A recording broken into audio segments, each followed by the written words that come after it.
초대교회가 이제 할례와 율법 문제로 유대인 교회와 이방인 교회 이렇게 두 개로 쪼개질 뻔했지만 성령의 결정으로 이제 그 위기를 넘겼습니다.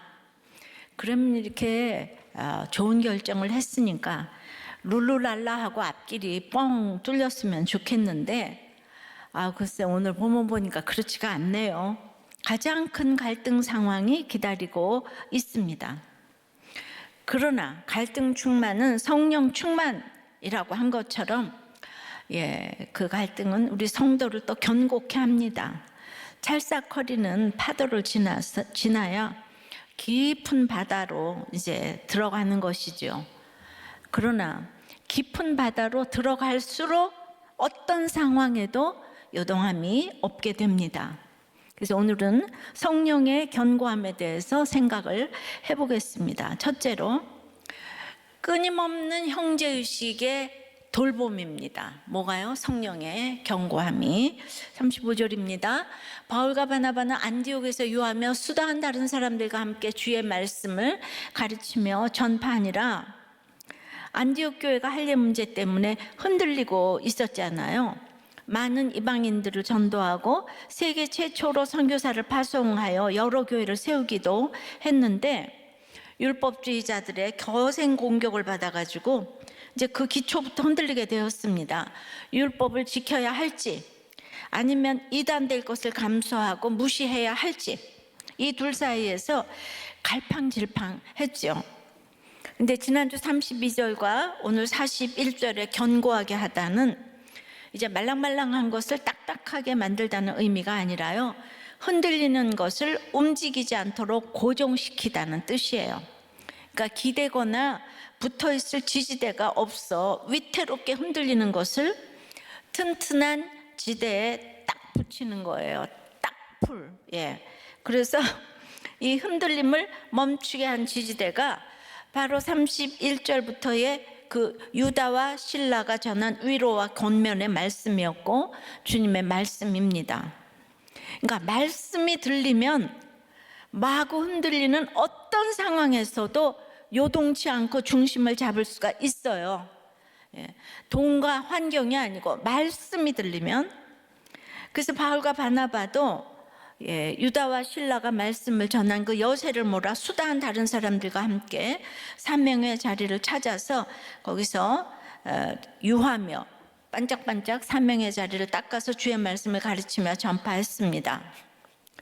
그러면 이렇게 말씀을 전할 때, 말씀이 들릴 때, 제대로 이렇게 들릴 때 나타나는 현상은 계속 강조하는 그 형제의식이 생기는 거예요. 자, 36절입니다. 며칠 후에 바울이 바나바더러 말하되 우리가 주의 말씀을 전한 각 성으로 다시 가서 형제들이 어떠한가 방문하자 하고 안디옥 교회를 말씀 안에서 뿌리내리고 자라게 하는 일에 전념하던 중에 1차 전도 여행 때 말씀을 전했던 형제들을 다시 가서 돌아보자고 바울이 제안을 했습니다. 여기서 며칠 후에는 이 길어야 이 두세 달밖에 안 되는 이 기간이에요. 근데 예루살렘에서 돌아온 이후 사도 바울이 잠시도 개인적인 일로 시간을 보내지 않고 하나님의 일에 매진하였음을 보여주고자 하는 이 의미도 이렇게 지닙니다. 그래서 안디옥에서 사람들을 변화시키며 비로소 그리스도인이라 칭함을 받게 됐죠. 그때 성령이 강권적으로 이 바울과 바나바를 1차 선교 여행을 보내셨어요. 근데 이제 2차 때는 거창한 계획이 있었던 게 아니고요, 그냥 성령이 보내셨다기보다 자신이 전도한 형제들을 그냥 다시 돌아보자라는 소박한 생각으로 떠난 거예요. 이런 형제의식이 참으로 견고함인 것 같습니다.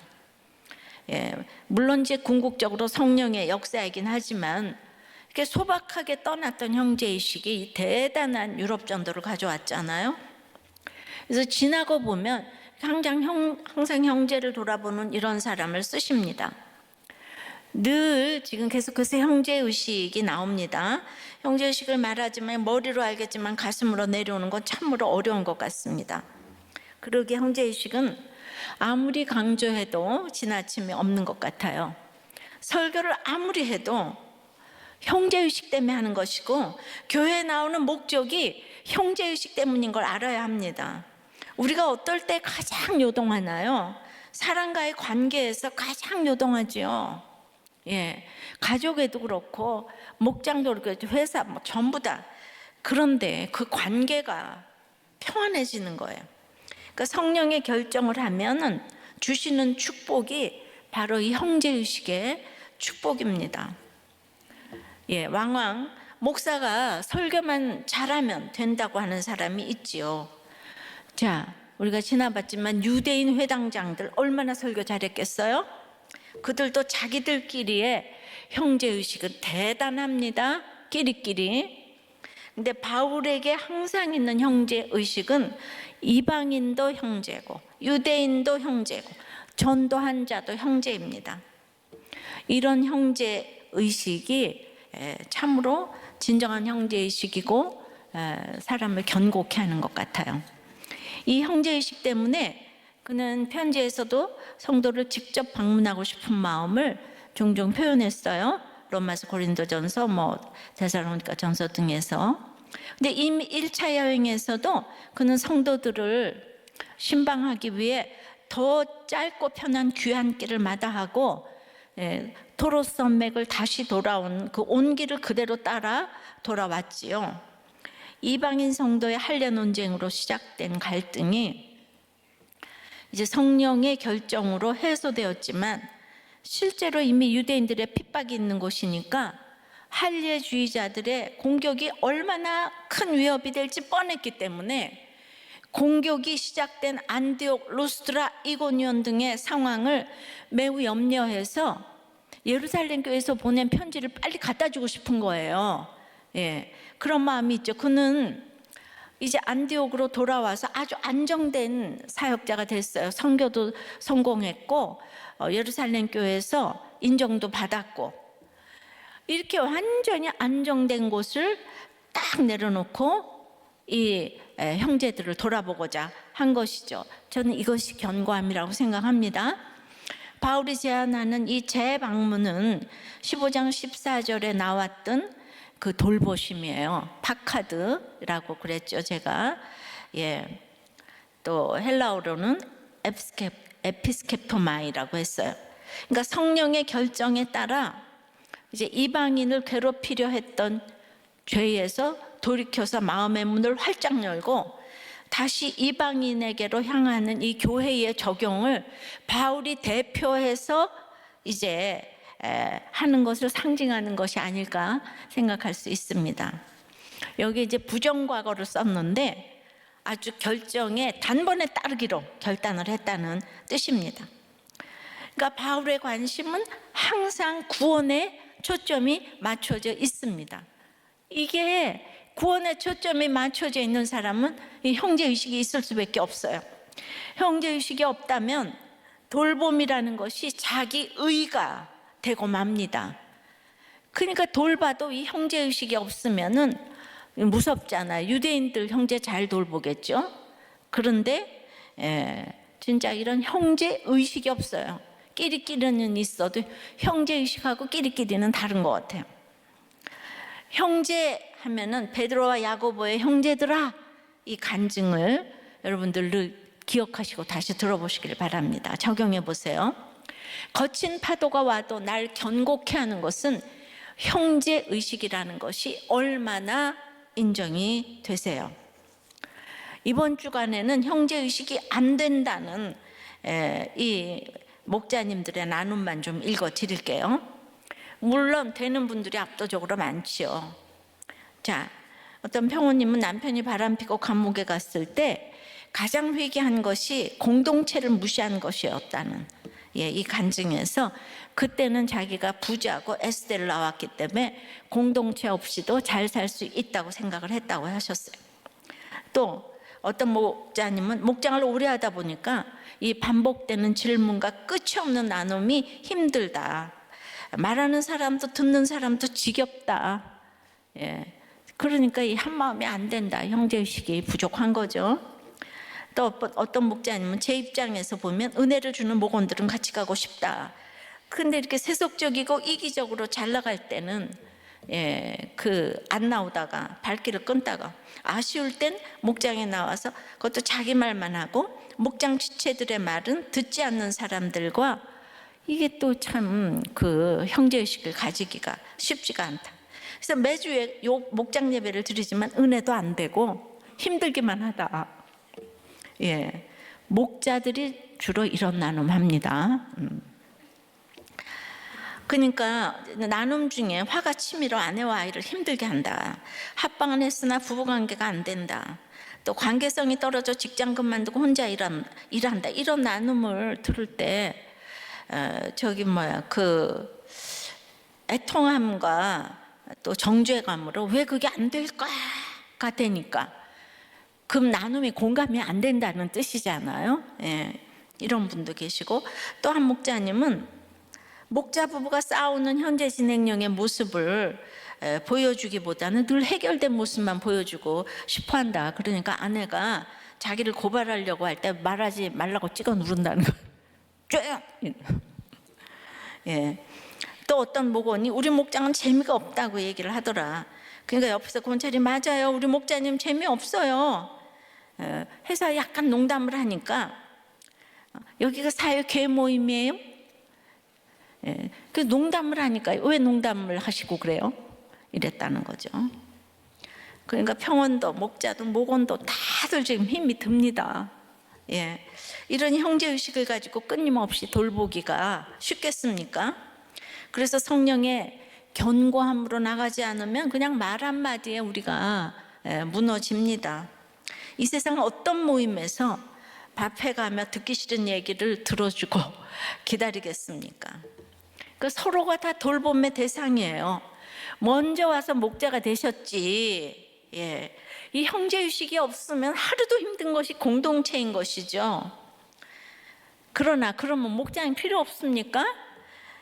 그러므로 이 예수 믿음은 가장 결론이 형제의식이기 때문에 형제의식이 가장 이렇게 발표되는 것이 목장이잖아요.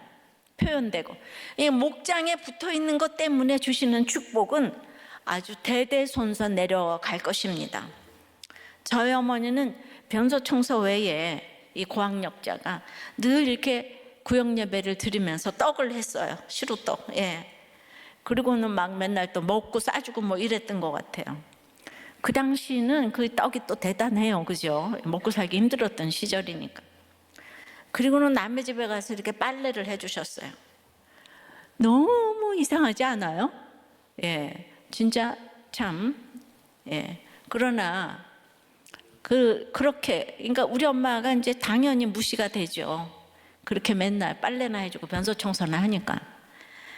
네, 그것 때문에 지금 제가 여기 서 있다고 생각이 되네요. 그렇겠죠? 예. 그러나 여러분이 톡까놓고 세상 모임에 가면 이런 영양가 있는 나눔을 어디서 하시겠습니까? 그러니까 이 목장은 천국 공동체이기 때문에 인내도 연습하고 말하기도 연습하고 듣는 연습도 하는 최고의 훈련 장소입니다. 그래서 사실 세상에서도 이런 훈련을 하면 축복받을 수밖에 없어요. 우리 청년부에서 이렇게 늘 나눔을 하면서 이런 얘기를 훈련을 했기 때문에 지금 결혼하고 아무도 이혼을 안 하는 거예요. 지금 18년이 됐는데 청년부가 이혼 하나도 안 한다는 게 말이 돼요? 근데 청년부에서 늘 나누는 훈련을 하니까 한마디를 해도 잘 드러내요. 근데 뭐 바람 한번 피면 이혼하고 뭐 한번 뭐 시어머니하고 싸우면 이혼하고 뭐 이래요. 요새 핵가족 시대가 돼서. 그러니까 우리가 이렇게 목장이 축복의 근원입니다. 어머니는 저를 못 보고 가셨지만은 딸인 제가 이렇게 사명자가 되어서 지금 걸어가잖아요. 그러므로 이런 진정한 형제의식은 당대라도 이게 후손으로도 하나님은 여러분의 섬김을 손톱만한 것도 다 기억하십니다. 그런데 이제 그렇게 지겨워하고 그러면 기억할 손톱이 없어지잖아요. 예. 그러니까 반드시 하나님은요, 다 기억하세요. 생색내지 마세요. 하나님이 다 기억하세요. 할렐루야. 다시 적용해 보세요. 여러분은 목장에서 어떤 목자이고 어떤 목원인지 서로 한번 나눠 보실래요? 이번 주일에 굉장히 싸움이 일어나겠네요. 예. 그런데 그런 얘기를 잘 좀 드러내시면 좋겠어요. 예. 그러니까 그냥 막 듣기 너무 싫어하고 사랑이 없다 그러고 이제 이러시면 안 되는 건데, 그건 다른 얘기로 하면은 나는 늘 돌보고 있습니까? 돌봄을 받고만 있습니까? 예. 그러니까 그 편한 얘기를 이렇게 할 수 있어야 되잖아요. 제가 초호님이 어떤 뭐 이렇게 나눔에 그거가 있어서 제가 이렇게 저렇게 이제 얘기를 해드렸는데, 이 초호님이 저한테 그렇게 답장 보냈어요. 그러니까 제가 이게 편한 사람이 못 돼서 이렇게 좋은 얘기만 쓰셨나 보다고. 제가 좀 편한 사람이 되고 싶다. 그러니까 이제 우리 초혼, 그러니까 칭찬을 해주면 우리는 다 불안한 거예요. 예. 그러니까 그만큼 이제 양육이 되신 거죠.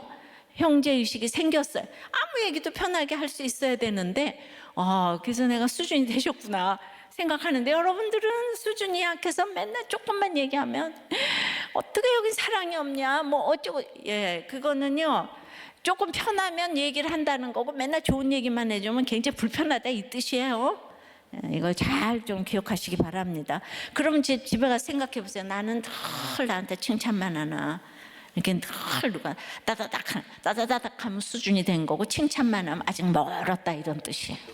그리고 회개하시기 바래요. 자, 성령의 경고함은 그래서 끊임없는 형제의식의 돌봄이고, 두 번째는 사람을 의지하지 못하게 하십니다. 37절이에요. 바나바는 마가라 하는 요한도 데리고 가고자 하나, 이제 가자고 하니까 바나바도 자신의 기득권을 내려놓고 이제 가기로 했어요. 근데 문제가 생겼어요. 마가를 데리고 가자고 하는 거예요. 자, 마가 요한은 예루살렘 출신이에요. 예수님도 보고 12사도도 보고 베드로도 보고 바울도 보고 영적 육적으로 다이아몬드 수저예요. 예. 게다가 그냥 바나바의 생질이라고 하고 또 뭐 사촌 동생이라고도 하고, 예. 그러니까 조카 뭐 하여튼 그런. 예. 그래서 바나바가 이제 혈육이죠. 많이 아꼈겠죠. 그런데 마가를 잘 세워주는 것이 교회의 미래를 위해 위한 일이라고 생각했을 거예요. 그래서 1차 여행 때도 데리고 갔었죠. 네. 하지만 마가는 토로스 산맥을 앞에 두고 밤빌레아 버가에서 힘들다고 포기하고 예루살렘으로 돌아갔습니다. 그래서 비시디아, 안디옥, 이고니온, 루스트라, 더베 등에 세운 교회는 구경도 못했어요. 그러니까 돌아가는 순간에는 나 힘들어, 못해 한 발짝도 못 가. 누가 뭐라 그래도 나는 돌아갈 거야. 그때 얼마나 바울이 치밀었겠어요. 예. 근데 예루살렘에 가서는 좀 부끄러웠겠죠. 그래가지고 그 걸림이 되었을 거예요. 그러니까 이 마음을 충분히 헤아렸을 바나바는 바울의 제안을 받자마자 마가를 생각했어요. 야, 마가를 데려가서 이 수치를 빨리 다 씻어주자. 예. 그래서 이제 마가를 데려가자. 그런데 이제 바울이 반대를 하는 거예요. 38절에 바울은 밤빌리아에서 자기들을 떠나 함께, 38절이요. 바울은 밤빌리아에서 자기들을 떠나 함께 일하러 가지 아니한 자를 데리고 가는 것이 옳지 않다요. 예. 바울은 마가가 밤빌리아 보가에서 예루살렘으로 돌아간 일을 자기들을 버리고 떠난 일, 그래서 함께 일하러 가지 않은 일로 평가를 합니다.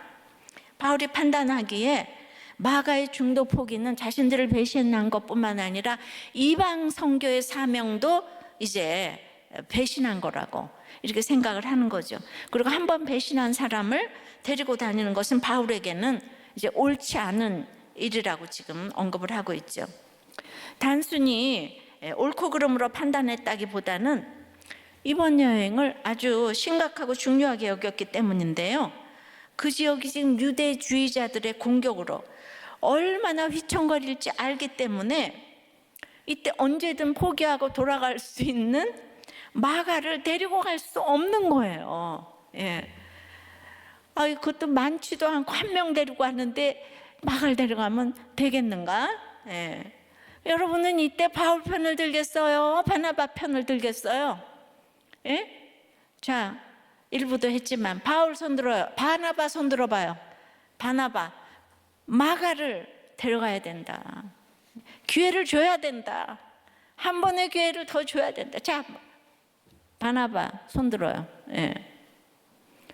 일부 예배 다 보고 왔죠. 예. 또 바울 손 들어봐요.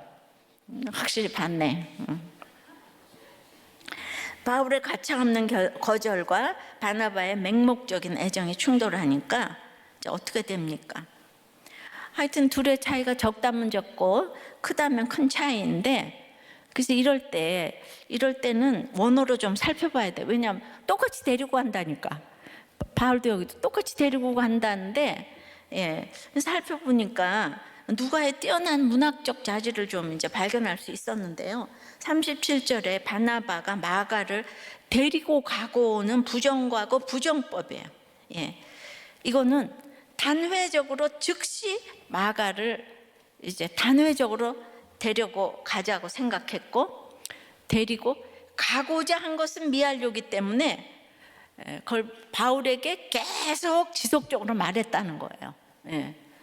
이제 전도 여행을 끝까지 할 만한 사람을 선택했다기보다는 그 조카에게 한 번 더 기회 주는 것에 관심이 있었다는 거죠. 그냥 한 번 기회 주는 것에 대해서 관심이 있었다는 거예요. 근데 38절에 바울이 같이 데리고 가는 거, 그거는 여기 바나바는 과거인데 여기는 현재 부정법인 거예요. 이 현재 부정법은 지속적인 행위로 같이 데리고 다니는 것을 말하는데요.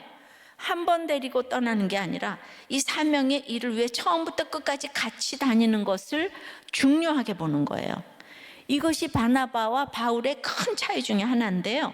바나바에게 있어서는 마가를 데리고 가는 것은 단지 한 번 데리고 다닌다는 정도의 별스럽지 않은 문제였지만은 데리고 가는 것은 끈질기게 요구한 거예요. 그거는 사실은 마가보다는 자기의 이 체면이 더 중요하다고 할 수 있죠. 근데 바울에게 있어서 마가를 데리고 가는 일은 끝까지 가야 하기 때문에 우리 지난번에 19절처럼 현재 부정사가 그 괴롭히는 것이 지속적이고 반복적이고 습관적으로, 이게 한 것처럼 신뢰 그 감이 없는 사람과 이 지속적으로 반복적으로 부딪혀야 한다는 이 부담감을 안겨주는 문제라고 생각한 것을 시제의 차이를 통해서 읽을 수가 있었습니다. 그러니까 바울은 마가를 데리고 가는 것이 처음부터 끝까지 책임을 져야 하니까, 처음부터 끝까지 같이 사역을 해야 되니까, 그래서 데리고 가는 것이 옳지 않다는 정도가 아니고 절대로 안 된다는 확고한 생각으로 표현을 했고요. 바나바는 그냥 한번 데리고 가보지 뭐, 그렇지만 그걸 데리고 가자고 한 것, 이거를 지속적으로 요구한 거예요.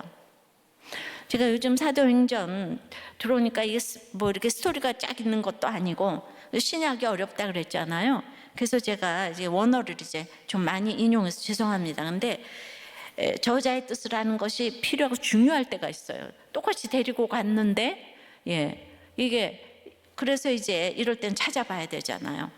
그러나 제가 원어를 모를 때도 사도행전 전체를 한 절씩 묵상을 하니까 앞뒤 문맥을 따라서 제가 묵상했던 것이 맞았다가 원어의 결론이에요, 항상.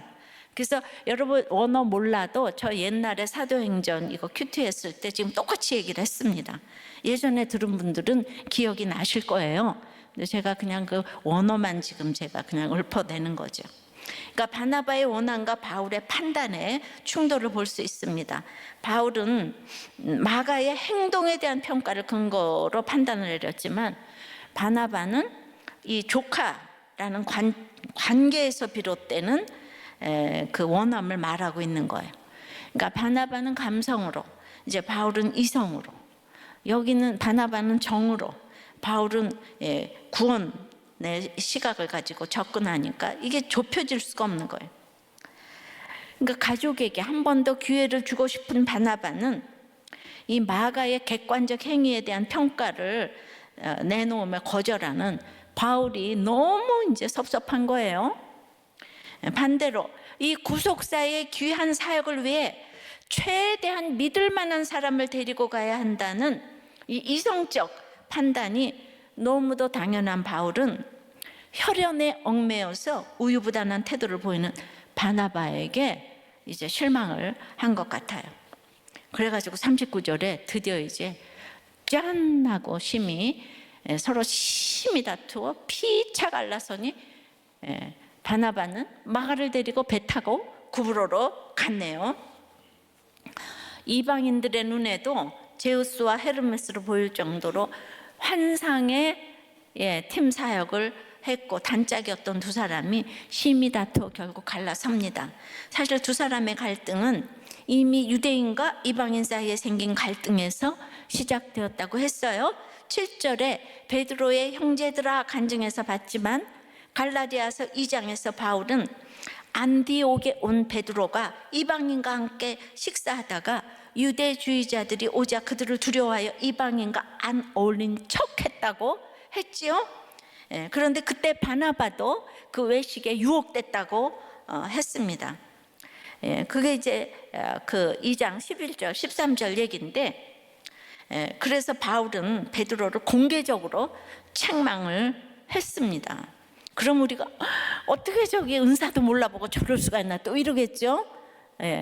그런데 11절에 그렇게 책망을 하고 바로 이어지는 20절에 바울이 어떤 고백을 하냐면 이 고백을 하는 거예요.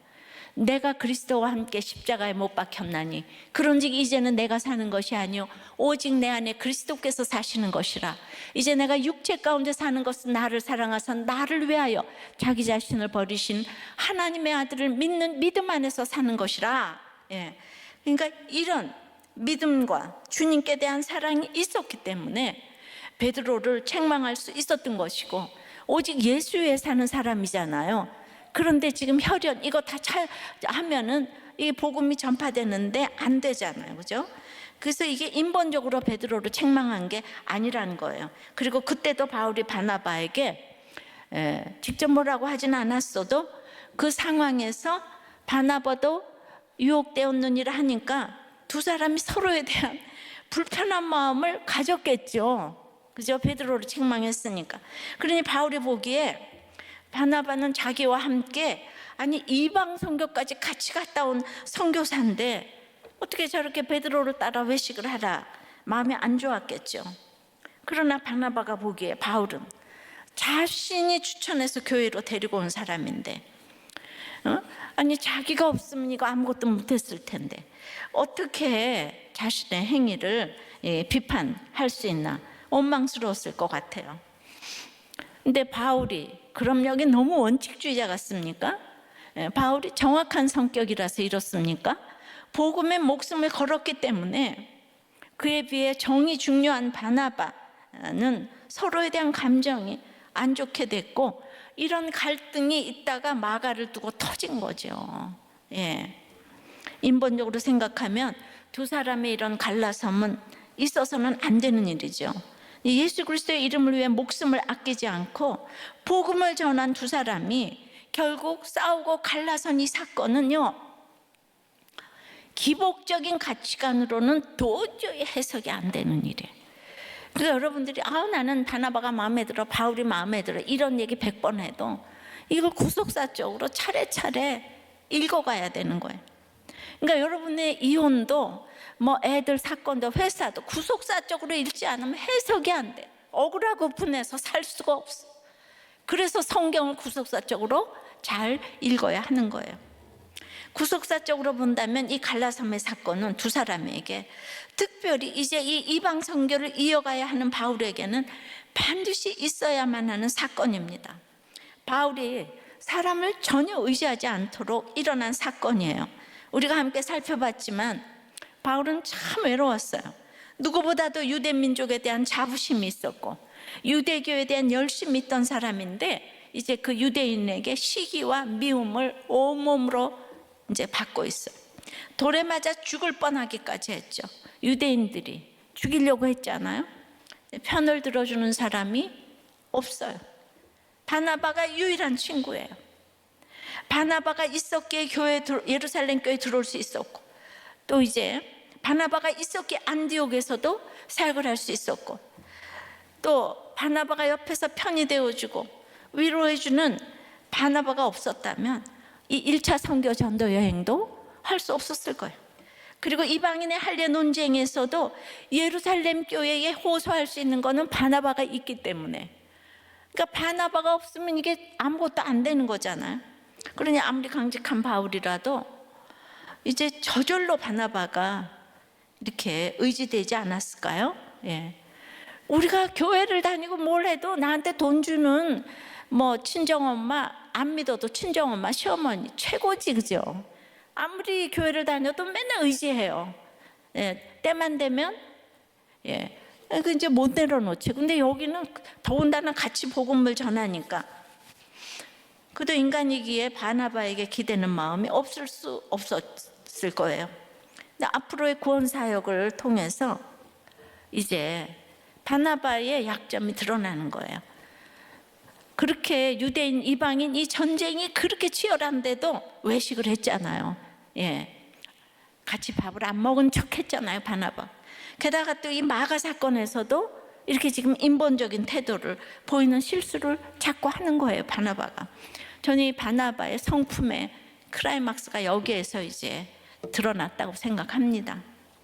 그래서 이렇게 바울과 바나바가 갈라선 사건이 바나바나 바울이 사람을 의지하던 마음을 온전히 깨닫고 돌이키는 그 계기가 되었다고 생각하죠. 그러니까 이게 갈라삼의 사건도 화가 아니라 복입니다. 이 갈라삼을 통해 그냥 온전히 하나님을 의지할 수밖에 없게 하셨어요. 따라서 사람을 의지할 수 없게 되는 것이 성령께서 견고하게 하시는 성령의 견고입니다. 성령께서 정말 가장 견고하게 하시는 이게 성령의 견고예요. 그래서 바울과 바나바가 심히 다투었다고 그랬는데 심히는 원문에 없고요, 그냥 결별했다는 뜻인데 이 똑같은 단어가 히브리서 10장 24절에서는 사랑과 선행을 강하게 일으키는, 자극을 주는, 그러니까 그 말은 이렇게 다투고 헤어졌어도 결국은 사랑과 선행을 하는 자극제가 되었다는 거예요. 심히, 다툼이. 예, 결국 그렇게 됐죠. 근데 이제 의도치 않았던 갈등으로 바나바는 정말 믿어지지도 않고 믿을 수도 없지만요, 바울보다는 마가를 선택했어요. 정말 이게 이건 정말 믿을 수가 없는 일이에요. 그 다음에는요, 아주 바나바가 딱 마가를 선택하자마자 자기 뜻대로 지금 둘이 선교 여행 가야 되는데 조카 마가를 딱 데리고 자기 고향 구브로를 배를 타고 먼저 탁 떠납니다. 이방 교회를 돌보자고 하는 사명 대신 혈육과 고향, 정말 이 지역 감정이에요. 택했습니다. 그러니까 우리가 가장 마지막에 고향이 있고 혈육이 있는 것 같아. 물론 바나바가 이렇게 마가를 데리고 다니며 계속 양육했기 때문에 그는 후에 다시 바울의 동역자로 인정받을 수 있었고 마가복음도 기록할 수 있었습니다. 그러나 바나바는 이렇게 배 타고 떠나면서 사도행전의 무대에서 사라졌어요. 퇴장합니다. 예루살렘 교회 초기에 밭을 팔아 헌금도 하고 좋은 성품으로 칭찬과 존경을 받으며 등장한 바나바 아니에요? 이 안디옥 교회를 견고하게 하는 일에도 크게 쓰임을 받았고, 예루살렘 안디옥 그냥 500km, 1000km 되는 지금 몇 번이나 왔다 갔다 하면서 바울을 그냥 데리러 갔고, 그래서 바울과 함께 첫 이방 선교의 주역이었던 바나바가 이렇게 훌쩍 바울을 버리고 마가를 택했다는 것이 이게 말이 됩니까? 그러나 그래서 정말 별 인생이 없다는 거예요, 이 세상에. 그 시종일관 인정받는 사역을 했다면 자기도 모르는 새 정말 바나바는 하나님 자리에 가지 않았을까 싶어요. 왜냐하면 바울은요, 스데반을 죽인 죄가 있잖아. 바나바는 아무리 생각해도 죄가 없어. 성품으로 여기까지 온 거는 인간 성품의 최고의 클라이막스를 보여줬지만 역시 성품의 한계는 여기까지다. 적용해 보세요. 바나바처럼 바울처럼 내가 절대 의지하고 있는 사람은 누굽니까? 여러분의 감정은, 기준은 감정입니까? 이성입니까? 정입니까? 구원입니까? 자, 성령의 견고함은 끊임없는 형제식의 돌봄이고 사람을 의지하지 못하게 하시는 거고, 세 번째는 주의 은혜에 맡기는 것입니다. 40절에요. 바울은 신라를 택한 후 형제들에게 주의 은혜에 부탁함을 받고 떠나 수리아와 길리기아로 다니며 교회들을 견고하게 하니라. 이 견고하다는 이 단어는 신약에서 사도행전에서만 4번 나오는데요, 그중 지난주일에 32절과 오늘 41절 2번이 이 15장에 나왔어요. 뭘 생각했냐면 바울과 바나바가 다투고 갈라선 이 일이 교회들을 견고케 하는 일이 되었다는 것이 너무 아이러니하지 않습니까? 비 온 뒤에 땅이 굳는다고 했는데 그런 것 같아요. 과연 이 다툼은 세계적인 다툼이 되어서, 세계적인 견고함이 되어서 세계적인 선교로 나가게 된 것이죠. 근데 먼저 39절에 바나바가 그냥 마가를 데리고 이렇게 이제 떠났잖아요. 갈라섰어요.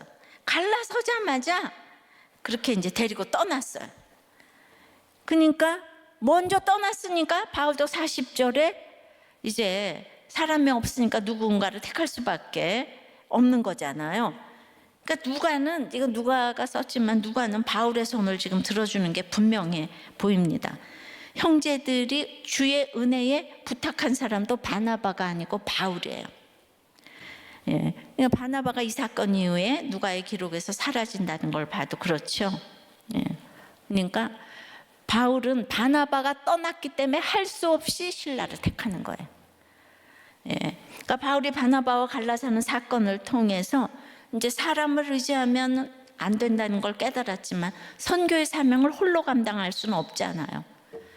근데 하나님의 이게 일이라면 사람을 준비시키세요. 바나바가 떠난 자리에 거기 보니까 실라가 있는 거예요. 실라도 로마 시민이었는데요, 지난주 이 성경에 34절을 보면 거기 없음으로 되어 있거든요.